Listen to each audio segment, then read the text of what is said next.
সুপ্রিয় শিক্ষার্থী বন্ধুরা, আমি সাউথ আমিন অনিক স্বাগতম জানাই তোমাদের টেকনিক ইজি এডুকেশনে। চলে আসলাম আবারও তোমাদের সামনে আরও একটি বোর্ডের সৃজনশীল কোশ্চেনের সমাধান নিয়ে, যেখানে প্রথমেই তুমি লক্ষ্য করতে পারছ যে উদ্দীপকে এখানে টোটাল 4টা বিন্দু দেওয়া আছে। উদ্দীপকটা আসলে 2টা ভাগে ভাগ করা। উদ্দীপকের প্রথম অংশটুকুতে বলছে 1 নম্বরে যে তোমার হচ্ছে 4টা বিন্দু দেওয়া আছে, এই 4টা হচ্ছে চতুর্ভুজের 4টা শীর্ষবিন্দু। আচ্ছা, খুবই ভালো কথা। দ্বিতীয়তে বলা আছে 2টা সরলরেখার সমীকরণ দিয়ে দিছে। ওকে, তাহলে আমরা হচ্ছে সৌজন্য সাপেক্ষে উদ্দীপকটা পড়ে ফেললাম। এখন সরাসরি চলে যাব আমরা আমাদের প্রথম কোশ্চেনটাতে। তো প্রথম কোশ্চেনে যেটা বলছে সেটা বলছে হচ্ছে যে এসি সরলরেখার সমীকরণ নির্ণয় করো। এসি সরলরেখা তার মানে হচ্ছে এ বিন্দু আর সি বিন্দু দিয়ে যায় এমন একটা সরলরেখার সমীকরণ বের করতে হবে। তাহলে সেটা আমি কিভাবে বের করতে পারি? এই যে দেখো, তোমার হচ্ছে সূত্রটা জানো। ওকে, সূত্রটা হচ্ছে যে দেখো, এখান থেকে আমরা একটু দেখে নিচ্ছি। y minus y1 divided by y1 minus y2 is equals to x minus x1 divided by x1 minus x2।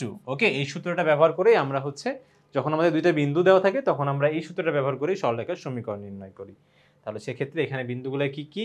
6,7, এ হচ্ছে 6,7, তারপরে হচ্ছে সি দেওয়া আছে হচ্ছে আমাদের এই যে দেখো 0,-1, দ্যাট ইজ 0,-1। তাহলে সেক্ষেত্রে আমরা শুধু জাস্ট এখানে মানটা বসে দিব। এটাকে আমি ধরে নিচ্ছি আমার x1, এটা y1, এটাকে আমি x2 ধরে নিলাম, এটাকে আমি y2 ধরে নিচ্ছি।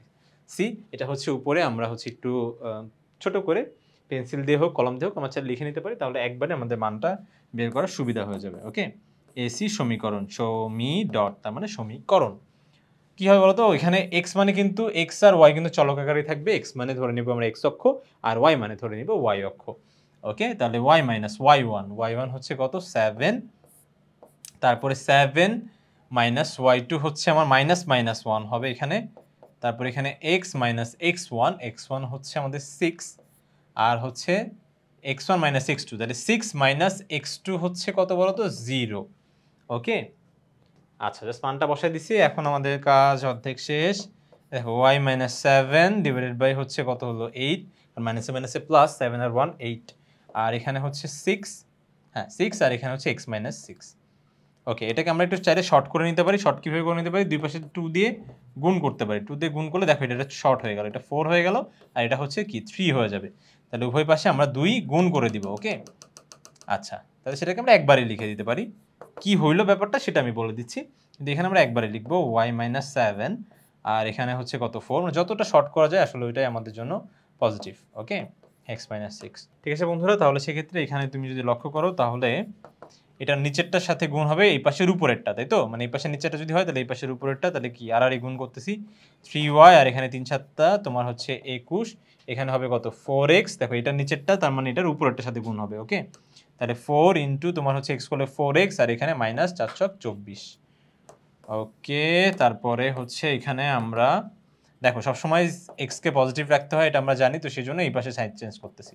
এটা 24, আর এখানে হচ্ছে কত -3y প্লাস 21। অতএব থাকে কি বলতো, 4x থাকে, এখানে হচ্ছে -3y, আর এখানে থাকতেছে -3 = 0। এটাই হচ্ছে আমাদের কাঙ্ক্ষিত অ্যান্সার। ওকে, সরলরেখার সমীকরণ পেয়ে গেছি আমরা। এখন সরাসরি চলে যাব আমরা আমাদের পরবর্তী অঙ্কটাতে। তো পরবর্তী অঙ্কে আমাদের হচ্ছে যেটা বলছে খ নম্বরে বলছে এবিসিডি চতুর্ভুজের প্রকৃতি নির্ণয় করো। প্রকৃতি বলতে হচ্ছে কি, এই চতুর্ভুজটা আসলে কেমন? এটা কি সামান্তরিক, এটা কি আয়ত, এটা কি তোমার হচ্ছে বর্গ না রম্বস?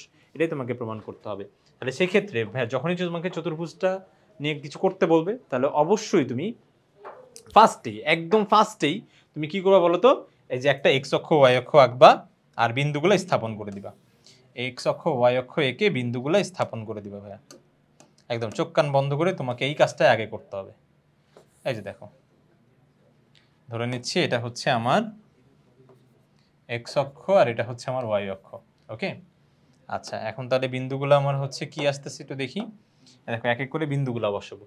বিন্দু কি কি? একটা হচ্ছে এ হচ্ছে 6,7, তাহলে হচ্ছে এই যে দেখো +6, আর হচ্ছে +7, এখানে এ 6,7 এখানেই হবে।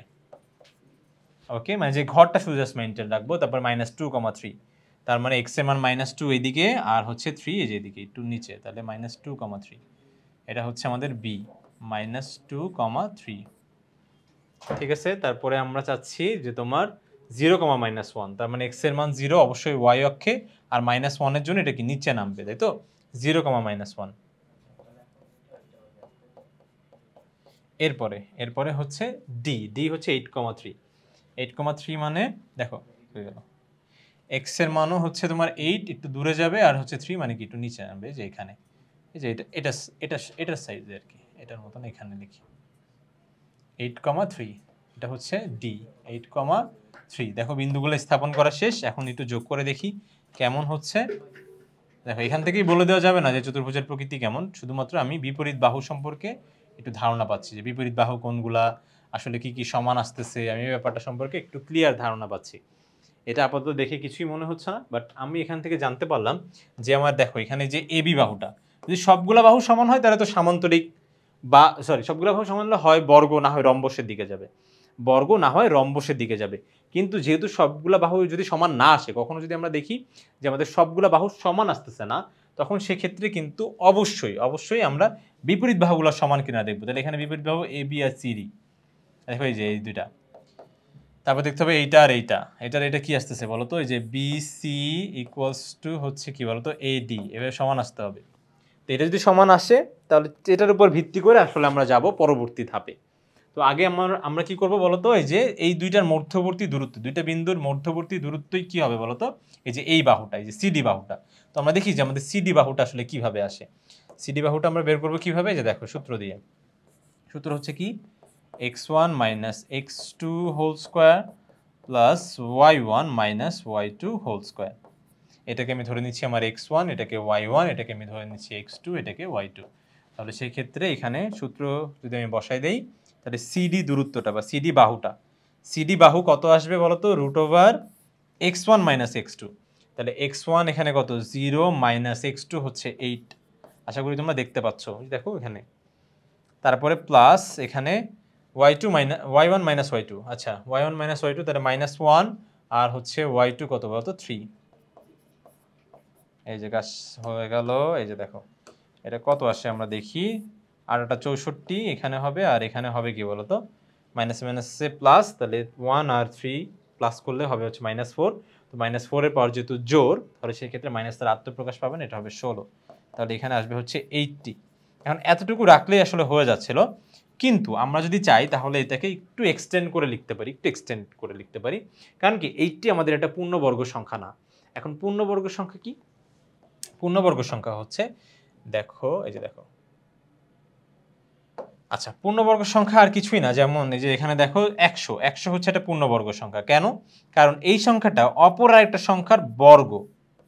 দেখছো 10-এর বর্গ করলে 100 পাওয়া যায়, তো সেই জন্য 100 হচ্ছে একটা পূর্ণবর্গ সংখ্যা। তারপরে দেখো 16 একটা পূর্ণবর্গ সংখ্যা, কারণ কি 4-কে বর্গ করলে যে 16 পাওয়া যায়। তাহলে যে সকল সংখ্যা অপর আরেকটা সংখ্যার বর্গ, তাদেরকেই বলে পূর্ণবর্গ সংখ্যা। ওকে, আচ্ছা ঠিক একই রকম এখানেও দেখো 4ও কিন্তু একটা পূর্ণবর্গ সংখ্যা, কারণ কি 2-কে বর্গ করলে 4 পাওয়া যায়, কিন্তু 2 কিন্তু পূর্ণবর্গ সংখ্যা না, কারণ কোনো সংখ্যাকে বর্গ করে কিন্তু 2 পাওয়া যায় না, 2 পাওয়া যাবে না, আর যাই পাও তুমি 2 পাবে না। ওকে, আচ্ছা আশা করি এটা ক্লিয়ার। এখন আমি যে কাজটা করব সেটা হচ্ছে, দেখো এখান থেকে একটা পূর্ণবর্গওয়ালা একটা সংখ্যা বের করব। সেই সংখ্যাটা হবে দেখো 16 ইন্টু 5, 5 80 হয়, 5 80। আর একটু আগে আমরা দেখলাম 16 একটা পূর্ণবর্গ সংখ্যা, আর পূর্ণবর্গ সংখ্যাকে আবার রুট করা যায় ভাই সুন্দরভাবে। তাহলে সেক্ষেত্রে 16 রুট করলে কত হবে বলো তো, 4 হবে। দেখো 16, আর এই রুটটা যখন 5-এর উপর পড়বে তখন √5, এত একক। এবার আমরা দেখি একটু উত্তরগুলো মিলাই দেখি, যে আমাদের হচ্ছে সিডি এর সাথে আসলেই সবগুলো কি 4√5 আসতেছে, নাকি হচ্ছে আমাদের সিডি আর বিপরীত বাহু এবি এটা মিলে যাচ্ছে। সিডি আর এবি মিলতেছে কিনা আমরা একটু দেখে নিই। আচ্ছা এই যে দেখো ব্যাপারটা কি হয়েছে, এই দেখো আমাদের হচ্ছে এক জোড়া করেই মিলছে, দেখো এক জোড়া করেই মিলছে। দেখো একটা আসতেছে 4√5, দেখো এ বি আসতেছে 4√5, আর সিডিও দেখো এই যে 4√5 আসছে, দেখছো সিডিও 4√5। সেম সূত্র অ্যাপ্লাই করে এখানে কিন্তু সিডি আর এবিটা বের করা হয়েছে। আবার সেম সূত্র অ্যাপ্লাই করেই তোমাকে বের করতে হবে কি বলতো, এই যে এখানকার এবি আর হচ্ছে কি বলতো এডিটা। এই দেখো এইভাবে তোমার এক জোড়া বাহু, সরি 2 জোড়া বাহু টোটাল সমান চলে আসছে। কিন্তু এখন 2 জোড়া বাহু সমান কিন্তু আর বর্গের ক্ষেত্রে হয় না, বা হচ্ছে তোমার কিন্তু আয়তের ক্ষেত্রেও হবে, সরি বর্গ বা রম্বসের ক্ষেত্রে কিন্তু হবে না। তোমার এখন কি করতে হবে বলো তো, তোমাকে এটা আয়ত না হচ্ছে সামান্তরিক, এটা আসলে দেখতে হবে। হ্যাঁ, আয়ত না সামান্তরিক এটাই আসলে হচ্ছে দেখতে হবে। ওকে, তোমাকে এখানে দেখতে হবে এটা আয়ত না সামান্তরিক।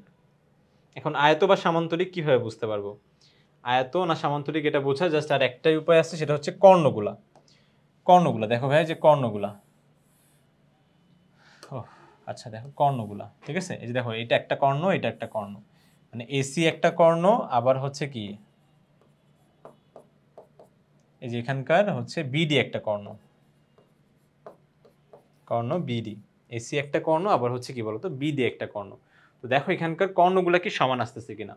তো কর্ণগুলো যদি সমান আসে তাহলে এটা হয়ে যাবে কি বলতো আয়ত, আর যদি কর্ণ সমান না আসে তাহলে অবশ্যই এটা একটা সামান্তরিক। কি বললাম? কর্ণ যদি সমান আসে তাহলে আয়ত, যদি কর্ণ সমান না আসে তাহলে সামান্তরিক। ওকে, আমরা একটু দেখি। দেখো এখানে কর্ণগুলো আসলে সমান আসে নাই। এই যে দেখো, ও না না, বাহু দৈর্ঘ্য তো, যে কর্ণ, কর্ণ কই? এই যে কর্ণ, দেখি দেখি, না দেখেই বলতেছি। হ্যাঁ, কর্ণ সমান চলে আসছে, কর্ণ সমান চলে আসছে। কর্ণ সমান চলে আসছে। তো এটার কর্ণ হচ্ছে 10 আসছে, এটার কর্ণ 10 আসছে।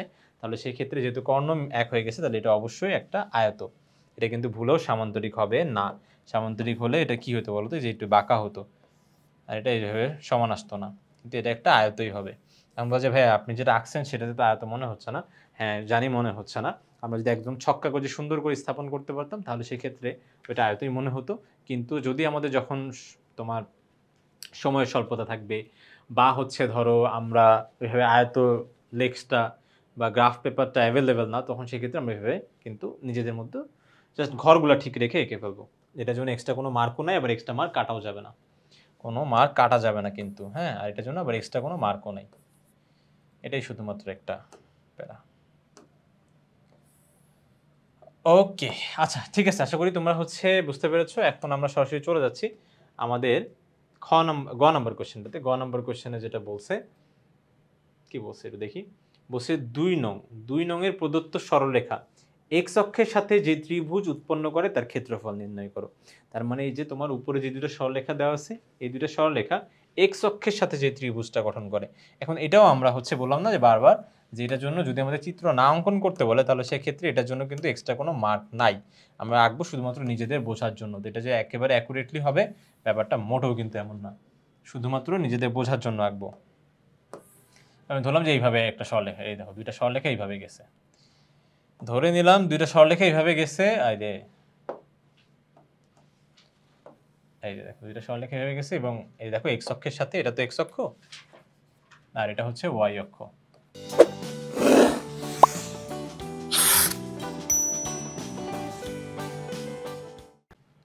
এটা ওয়াই পার্ট, এটা হচ্ছে এক্স পার্ট। দেখছো, দেখতে পাচ্ছ যেটা হচ্ছে তোমার এই যে দুইটা সরলরেখা আছে, এই দুইটা সরলরেখা কি করলো, একে অপরকে তো ছেদ করলোই, আবার এক্স অক্ষের সাথে দেখো একটা ত্রিভুজ উৎপন্ন করছে। তোমরা যদি দেখতে পাচ্ছ, এই দেখো এক্স অক্ষের সাথে যে ত্রিভুজটা গঠন করছে, দেখো ধরে নিলাম এটা হচ্ছে এক্স অক্ষের সাথে ত্রিভুজটা।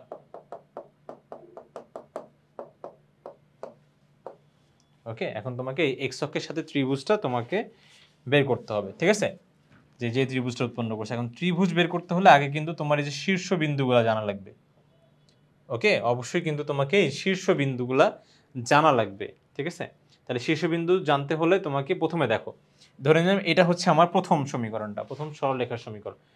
আচ্ছা, 3x - y + 4, 3x - y ধরলাম যে এটা 1 নাম্বারটা, আর এইখানে লিখলাম 3x - y + 4 = 0, ঠিক আছে? আর এটা আমি ধরে নিচ্ছি আমার 2 নাম্বারটা। 2 নাম্বারটা হচ্ছে কি, এই যে দেখো 2 নাম্বারটা হচ্ছে 4x + y - 11, 4x + y - 11 = 0।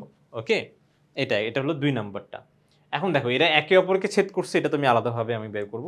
কিন্তু প্রথমে দেখো এরা হচ্ছে দুজনই কিন্তু এক্স অক্ষকে ছেদ করছে বলে এই যে এই বিন্দুগুলা পাওয়া যাচ্ছে, দেখছো? এক্স অক্ষকে ছেদ করছে বলে এই বিন্দুগুলা, ঠিক আছে? আমরা দেখে নিই যে এখানে হচ্ছে এই বিন্দুগুলার নামটা কি দেওয়া যায়। এটা কিন্তু আমরা ইচ্ছা মতনই দিয়ে নিব, কিন্তু হচ্ছে তোমাদের সলিউশনে যেন ভিন্ন না আসে, তো সেজন্য হচ্ছে আমরা একটু দেখে নেই। এখানে সলিউশনে আর আর হচ্ছে তাহলে একটা পি আর হচ্ছে কিউ। আচ্ছা, পি আর কিউ, ওকে, তাহলে পি আর কিউ, তাহলে আমরা পি আর কিউ নাম দিয়ে দিই। হ্যাঁ, এটা নাম দিচ্ছি হচ্ছে পি বিন্দু, এটা হচ্ছে আর বিন্দু, এটা হচ্ছে কিউ বিন্দু। ওকে, যেন তোমাদের কোনো সলিউশনে কনফিউশন ক্রিয়েট না হয়। তাহলে সেই জন্য আমি হচ্ছে, তোমরা চাইলে এখানে ABCDও দিতে পারতে হবে, একান্তই তোমার ব্যক্তিগত চয়েস। আচ্ছা, এখন আর বিন্দুটা আমি কিভাবে পাবো? একটু চিত্রের দিকে লক্ষ্য করো কিন্তু, হ্যাঁ, চিত্রটা দেখতে থাকো, চিত্রটা একটু দেখতে থাকো, চিত্রটা একদম তোমাদের চোখের সামনে থাক। আচ্ছা, একটু দেখো যে এই 1 নং সরলরেখাটা x অক্ষকে ছেদ করছে বলে যে আর বিন্দু উৎপন্ন হয়েছে। 1 নং সরলরেখাটা, ওই যে দেখো 1 নং সরলরেখাটা x অক্ষকে ছেদ করছে, তাহলে 1 নং মানে হচ্ছে যে 3x - y + 4 = 0। এই সরলরেখাটি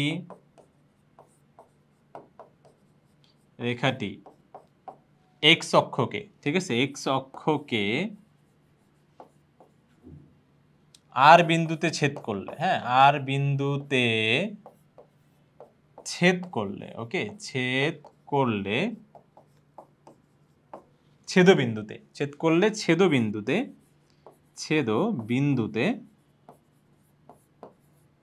y এর মান কত হবে বলো তো? 0 হবে। কারণ যতক্ষণ পর্যন্ত একটা বিন্দু যদি হতে হয় তাহলে অবশ্যই তোমার x অক্ষের মান এবং y অক্ষের মান, দুইটা অক্ষেরই মান তোমাকে জানতে হয়। কিন্তু এই বিন্দুর ক্ষেত্রে, যে বিন্দুটা x অক্ষের উপরে, এই বিন্দুর ক্ষেত্রে তুমি y এর মানটা কিন্তু অলরেডি জানো। y এর মানটা কি জানো বলো তো? 0। যতক্ষণ পর্যন্ত x অক্ষের উপরে একটা বিন্দু আছে ততক্ষণ পর্যন্ত y অক্ষের মান কত হবে বলো তো? 0। যদি 0 না হতো তাহলে কিন্তু এটা উপরে বা নিচে একটু হলেও নেমে যেত, বুঝছো? তাহলে y = 0। এখন যে ছেদ করছে সেই সমীকরণেই তো বসাবে, কারণ সেই সমীকরণেই দেখো x মানে x অক্ষ, y মানে কি বলো তো? y অক্ষ। ওই যে সমীকরণে যে চলকগুলো থাকে ওটা ওখানে x মানে x অক্ষকে মিন করে, y মানে y অক্ষকে মিন করে। আচ্ছা, তাহলে y এর জায়গায় জাস্ট 0 লিখে দিলেই হয়ে যাচ্ছে, তাহলে তুমি x এর মানটা পেয়ে যাবে। x - y + 4 = 0, তারপরে 3x = -4, অতএব x = -4/3, -4/3। তাহলে সেক্ষেত্রে এই বিন্দুর স্থানাঙ্ক কত হচ্ছে? এই বিন্দুটার স্থানাঙ্ক হচ্ছে তোমার, এই যে দেখো, 4 -4/3, 0, -4/3, 0। দেখো তোমরা দেখতে পাচ্ছ কিনা? -4/3, 0। এখন ঠিক একই রকম ভাবে কিউ বের করব। কিউ তো আর হচ্ছে এই যে 1 নংটা ছেদ করাতে তো কিউ হয় না। কিউ কি করছে? 2 নংটা ছেদ করছে, দেখতে পাচ্ছ? 2 নংটা আবার x অক্ষকে ছেদ করছে। তাহলে 2 নংটার হচ্ছে নাম কি? ওই যে 4x + y - 11 = 0। সরলরেখাটি x অক্ষকে আপনার হচ্ছে কোন বিন্দু ছেদ করছে? কিউ বিন্দুতে ছেদ করছে। তো কিউ বিন্দুতে ছেদ করলে ছেদবিন্দুতে আবার y এর মান 0। তো এখন নতুন সমীকরণে হচ্ছে y এর মানটা বসাবো, y এর মান 0টা। তাহলে যে দেখো 4x + 0 - 11 = 0। তাহলে অতএব 4x = 11, অতএব x = 11/4। তাহলে দেখো আমার x এর মান কত আসলো? যে কিউ বিন্দুতে x এর মান আসলো 11/4, আর y অক্ষের মান আমি জানি 0।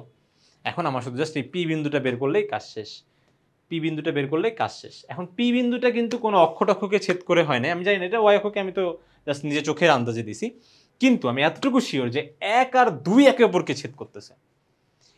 1 আর হচ্ছে 2 কিন্তু অবশ্যই একে অপরকে ছেদ করছে। তাহলেই কিন্তু এই যে পি বিন্দুটা উৎপন্ন হয়েছে। y অক্ষকে ছেদ করছে কিনা আমি জানি না, আই ডোন্ট নো, ঠিক আছে? কিন্তু আমি এতটুকু শিওর যে 1 আর 2 একে অপরকে ছেদ করছে। তার মানে দুইটা সরলরেখার ছেদবিন্দু বের করতে হবে। আর দুইটা সরলরেখার ছেদবিন্দু যদি আমাদের বের করতে হয় তাহলে সেক্ষেত্রে নিয়মটা হচ্ছে কি বলতো? সরলরেখার সমীকরণদ্বয় সমাধান করতে হবে। কি করতে হবে? সরলরেখার সমীকরণদ্বয় সমাধান করতে হবে। মনে রেখো কিন্তু, সরলরেখার সমীকরণ কি করতে হবে? সমাধান করতে হবে। সমাধান করলেই আমরা পেয়ে যাব কি বলতো? আমাদের কাঙ্ক্ষিত ছেদবিন্দু। ওকে, কাঙ্ক্ষিত ছেদবিন্দু। তাহলে ছেদবিন্দু পাইতে হলে কি করতে হবে? সমীকরণগুলো সমাধান করতে হবে, ঠিক আছে? সমীকরণগুলো সমাধান। তাহলে কি কি সমীকরণ দেওয়া আছে আমার? হচ্ছে এখানে দেখি 1 নম্বরে দেওয়া আছে 4x, 1 নম্বর না, হ্যাঁ 1 নম্বর দেওয়া আছে 3x, সরি 1 নম্বর দেওয়া আছে হচ্ছে আমাদের 3x। এটাকে পরবর্তীতে 4 বানিয়ে দেব না, 3x তোমার হচ্ছে -y + 4 = 0। এটা হচ্ছে আমার 1 নং সমীকরণটা। আর 2 নংটা বলা হয়েছে 4x + y - 11 = 0। ওকে, এখন সমীকরণ সমাধান করার আমরা মোট উপায় জানি হচ্ছে নর্মালি তিনটা, একটা হচ্ছে প্রতিস্থাপন, অপনয়ন আর হচ্ছে বজ্রগুণন। তো বজ্রগুণনটা আমরা খুব বেশি ব্যবহার করি না, আমরা প্রতিস্থাপন এবং অপনয়ন দিয়েই করি। আর একটা স্পেশাল ওয়ান আছে, সেটা হচ্ছে তোমার হচ্ছে একবারে ক্যালকুলেটর দিয়ে, তো সেটাও আমি শেখাবো। ওকে, আপাতত আমরা হচ্ছে প্রথমে ক্যালকুলেটর দিয়ে করবো না, কারণ হচ্ছে টিচার অনেক সময় মাইন্ড করতে পারে যে তুমি হয়তো দেখে দেখে বসাই দিছো, তো সেই যেন তোমার ভুল ধারণাটা টিচারের না থাকে, তো সেই জন্য তোমরা অবশ্যই প্রতিস্থাপন বা অপনয়ন দিয়ে করার প্রথমে চেষ্টা করবে। আর যদি সময় স্বল্পতা থাকে বা উত্তর মেলাতে হয়, তাহলে সেই ক্ষেত্রে তখন তোমরা এই যে এটা ব্যবহার করতে পারো। তো মেইনলি আমাদের প্রথমে যেটা করতে হবে, আমি প্রথমে দেখবো প্রতিস্থাপন বা অপনয়নের মধ্যে কোনটা সুবিধা হয়। এখন প্রতিস্থাপন কোনটা আর অপনয়ন কোনটা। প্রতিস্থাপন হচ্ছে কি, যে কোনো একটা চলকের মান যদি অপর একটা সমীকরণে বসাও তাহলে সেটা হচ্ছে প্রতিস্থাপন। আর অপনয়ন মানে অপসারণ, মানে একটাকে বাদ দিয়ে দিতে হবে। দেখো এইখানে না একটা বাদ দেওয়ার কিন্তু তোমার কাছে একদম ফুল অপশন আছে। দেখো ওয়াইটা যোগ করলেই ওয়াইটা বাদ চলে যাচ্ছে, তার মানে 1 + 2 করে 1 + 2 করলে কি হয় বলতো, যে এই ব্যাপারটাই ধর আমি আবার লিখি। হ্যাঁ, এটাই তোমার 1 + 2, এটাই হবে। দেখো 1 + 2 করে এটাই হবে।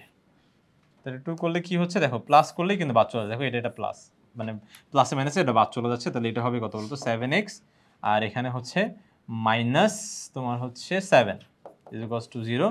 যদি এই পাশে চলে যায় তাহলে 7x = 7, অতএব x = 1। দেখো x এর ভ্যালু কিন্তু চলে আসছে। এখন তুমি কি করবে বলো তো, এই যে x এর ভ্যালুটা যে কোনো একটা সমীকরণে বসাই দাও, হয় 1-এ না হয় 2-এ, কোনটায় বসাবো এটা একান্তই তোমার ব্যক্তিগত চয়েস। যেখানে x এর মান 1-এ বসিয়ে ধরো, x এর মান 1-এ বসিয়ে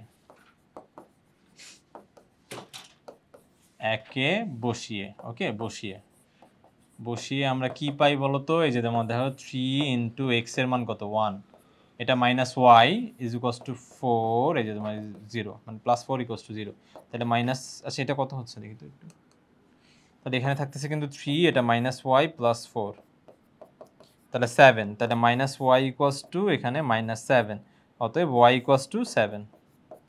y = কত আসলো 7, তাহলে আমার কিন্তু বিন্দুটা কি হলো, x এর মান 1, y এর মান 7, তাহলে p বিন্দু কি 1,7। দেখে নাও, কিন্তু দেখে নাও, ক্যালকুলেশনটা দরকার হয়, দেখে নাও বুঝে নাও।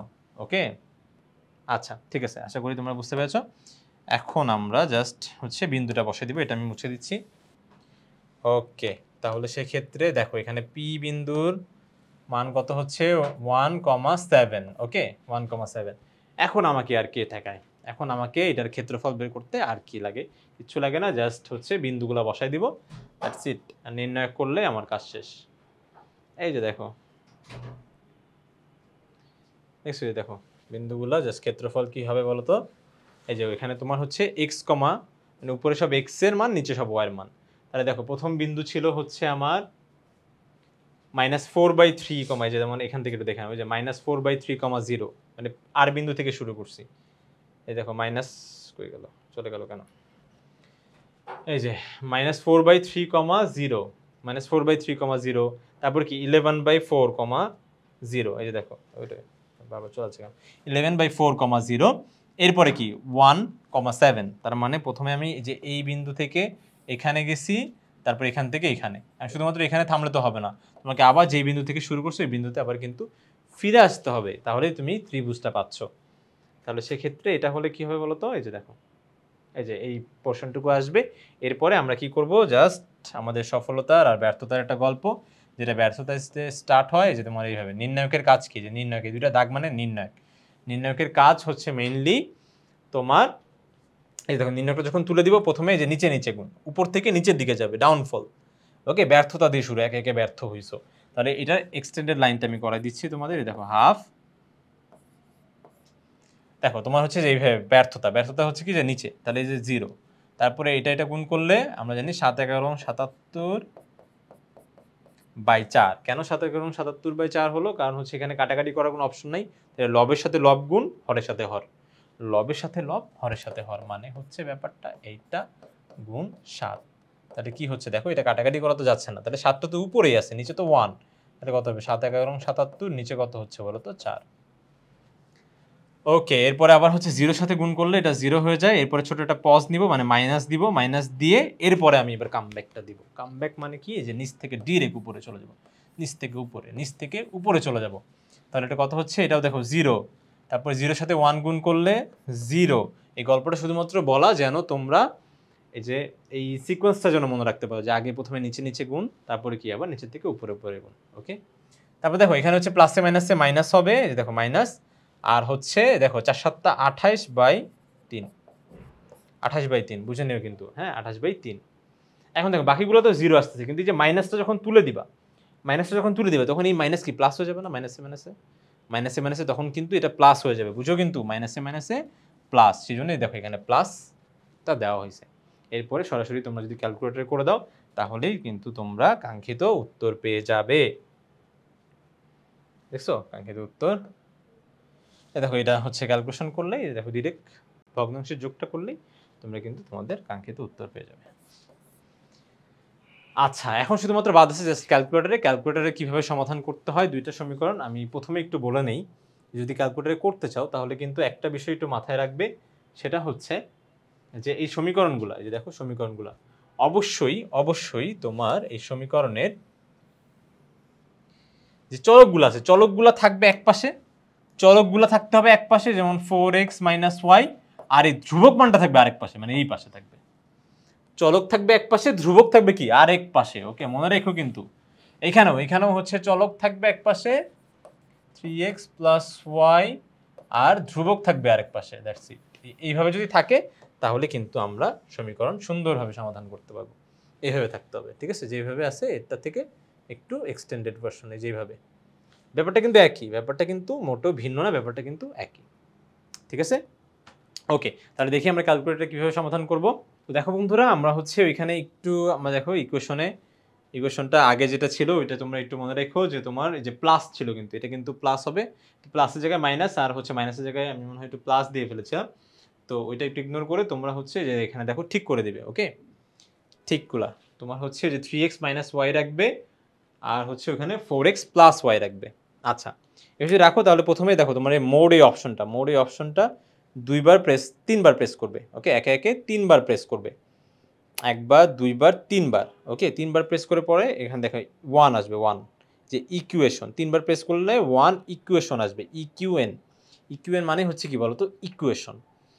তো ইকুয়েশনের বাংলায় হচ্ছে আমার সমীকরণ, যেহেতু সমীকরণ সমাধান করতেছি তাহলে যে ইকিউএন, তো ইকিউএনটা কত হচ্ছে বলতো 1, এই যে 1 প্রেস করলে আমি ইকুয়েশনে যাচ্ছি। এখন আমার জানতে চাচ্ছে যে তুমি কয়টা মান জানতে চাচ্ছ, আননোনস কয়টা তোমার। আমার আননোনস দুইটা, এক্স এর মান জানি না, ওয়াই এর মান জানি না, তাহলে সেই মানটা কত হবে, এই যে দুইটা, দুই আমি আমার আননোনস হচ্ছে কয়টা, দুইটা, 2 প্রেস করবে। এবার a1 মানে প্রথমে এক্স এর সহগ কত হবে বলতো 3, তারপরটার এক্স এর সহগ কত হবে বলতো -1, একটা 1 বললে ভুল হবে ভাইয়া, অবশ্যই তোমাকে -1 সহ বলতে হবে। এরপর এটা ধ্রুবক পদটা কত, -4, এই যে -4 দিব। ঠিক একই রকমভাবে a2 মানে পরবর্তীটার সহগ হচ্ছে 4, আর হচ্ছে y এর সহগ কত বলতো -1, সরি +1,